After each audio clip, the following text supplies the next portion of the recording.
আকাশবাণী আগরতলা। স্থানীয় সংবাদ পড়ছি সবুজ কলি মিশ্র। আজ বিজয়া দশমী, অশুভ শক্তির উপর আলোর বিজয়ের দিন। এই দিনটি মন্দের প্রতীক রাবণের বিরুদ্ধে ভগবান রামের জয় এবং মহিষাসুরকে বধ, দেবী দুর্গার বধের স্মরণে পালন করা হয়। এই দিনে একে অপরের শুভেচ্ছা জানানোর রীতি রয়েছে। এদিকে বিজয়া দশমীর এই দিনে সকাল থেকেই বিভিন্ন বাজারগুলিতে ভিড় লক্ষ্য করা গেছে। আজ জাতির জনক মহাত্মা গান্ধীর জন্মজয়ন্তী। এই উপলক্ষে রাজ্যেও নানা অনুষ্ঠানে দিনটি পালিত হচ্ছে। সরকারিভাবে মূল অনুষ্ঠান হবে রাজধানীর সার্কিট হাউসে এবং গান্ধীঘাটে। প্রধানমন্ত্রী নরেন্দ্র মোদীর পৌরোহিত্যে গতকাল কেন্দ্রীয় মন্ত্রিসভার বৈঠকে কেন্দ্রীয় সরকারি কর্মচারীদের জন্য আরও এক কিস্তি মহার্ঘ ভাতা প্রদানের অনুমোদন দেওয়া হয়েছে। এর ফলে কেন্দ্রীয় কর্মচারীরা মূল বেতনের উপর অতিরিক্ত 3% ডিএ এবং পেনশনাররা 3% ডিআর পাবেন। এই বৃদ্ধি এই বছরের 1 জুলাই থেকে কার্যকর করা হয়েছে।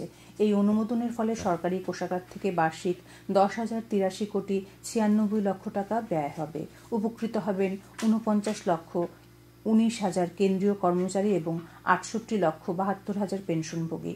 সপ্তম কেন্দ্রীয় বেতন কমিশনের সুপারিশের ভিত্তিতে গৃহীত ফর্মুলা অনুযায়ী ডিএর এই হার বৃদ্ধি করা হয়েছে। শারদ উৎসবের নবমীতেও নিরবচ্ছিন্ন বিদ্যুৎ সরবরাহ করে যাচ্ছে বিদ্যুৎ নিগম। গতকাল নবমীর সন্ধ্যায় বিদ্যুতের সর্বোচ্চ চাহিদা ছিল 295.1 মেগাওয়াট। বৃষ্টির কারণে গত 4 দিনের তুলনায় এদিন বিদ্যুতের চাহিদা সবচেয়ে কম ছিল। বিদ্যুৎ নিগম এই খবর জানিয়েছে। পাশ্চাত্য সংস্কৃতি এবং আধুনিকতার ছোঁয়ায় ভারতের ঐতিহ্যবাহী পুতুল নাচ আজ হারানোর পথে। লুপ্তপ্রায় এই সংস্কৃতিকে পুনরুজ্জীবিত করে মানুষকে বিনোদন প্রদানের ব্যতিক্রমী পথে যাত্রা শুরু করল বামুটিয়া ব্লকের অন্তর্গত চিরস্থায়ী সিএলএফ বা চিরস্থায়ী ক্লাস্টার লেভেল ফেডারেশন। অষ্টমীর সন্ধ্যায় বামুটিয়ার বেরিমুড়া ব্রেভ ক্লাবে 12 জন মহিলা পুতুল নৃত্যশিল্পীর পুতুল নাচ মুগ্ধ করে দর্শকদের।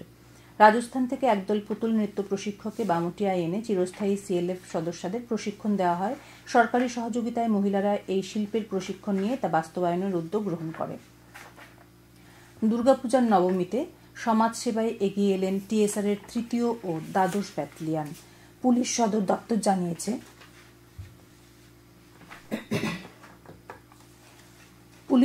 দপ্তর জানিয়েছে কচুছড়া ও চাকমাঘাটে 2 জায়গায় টিএসআরের উদ্যোগে ছাত্রছাত্রীদের বই খাতা দেওয়া হয়।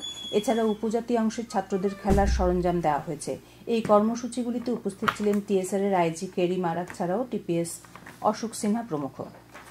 শারদোৎসব উপলক্ষে দক্ষিণ জেলার লাউগানের মনোরমা শিশু নিকেতনের আবাসিক ছেলে মেয়েদের খাতা, কলম সহ শিক্ষণ ও অঙ্কন সামগ্রী এবং খাদ্য সামগ্রী উপহার দেন জেলার শ্রীনগরের বাসিন্দা প্রকৌশলী কবি অমিতাভ ঘোষ।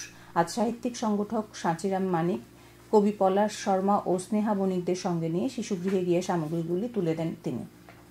প্রতিরক্ষামন্ত্রী রাজনাথ সিং বলেছেন, সরকারের জিএসটি হার সরলীকরণ প্রতিরক্ষা খাতে ক্রয় প্রক্রিয়ার উপর সরাসরি প্রভাব ফেলবে।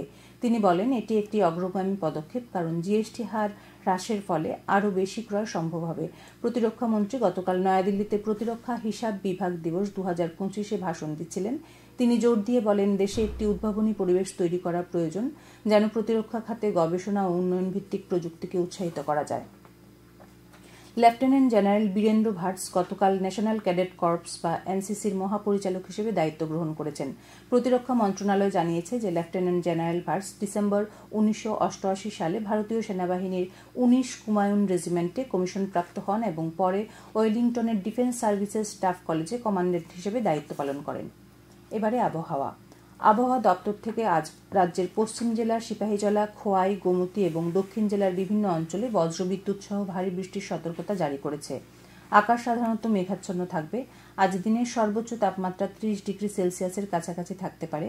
ভোরে সর্বনিম্ন তাপমাত্রা ছিল 24.6 ডিগ্রি সেলসিয়াস। ভোর পর্যন্ত বৃষ্টিপাতের পরিমাণ ছিল 5 মিলিমিটার। স্থানীয় সংবাদ এখনকার মতো এখানেই শেষ হলো।